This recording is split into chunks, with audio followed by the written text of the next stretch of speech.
In so many ways, who I am has been shaped by my experiences. To make that change, that big difference in people's lives, that's the part I really love to actually do. My journey started as a junior doctor in the National Health Service. I then went on to work in various departments that include the care of the elderly. What it really showed me was how vulnerable these people are. And I felt immediately that this is an area that I can have a real big positive impact on. So since then, I tried to have a firm understanding of what is going to be important in people's lives. Castlemeadow Care is about pushing the boundaries. It is trying to change the way that we actually deliver care, and St. John's House was the result of those 15 years of experiences all coming as one.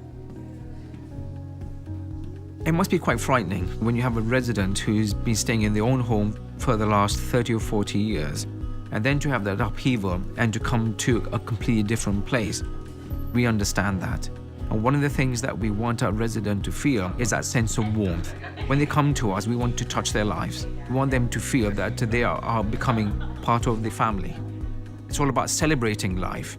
And the only way that you can actually do that is by trying to create an environment that the people can actually feel that they can be spoiled. By having that luxury in the forefront, it would allow that resident to feel valued. And I think that's the key part of this, is being valued. There is actually care in the detail.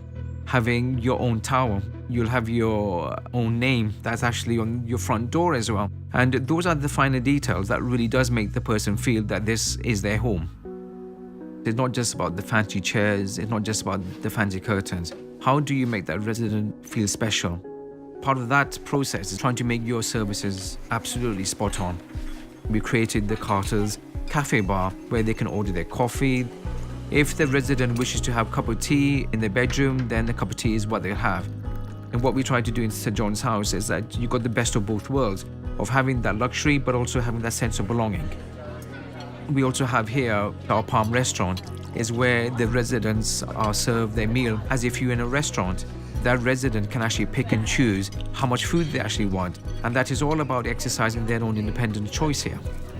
We want our residents to interact with our care staff. We want them to use their hands. We want them to feel inspired. Quite often I would come onto the unit and I want to share stories with my staff. I want them to tell me that what special moments have you had with Mrs. Jones. So tell me that what's been the highlight of your day and how have you changed or touched their lives. So what we've done in St. John's House is that we created a memory lane to spark off those fond memories in that resident. And those memories could be anything, like doing your normal shopping or going to the food market. We've got this beautiful cherry blossom tree.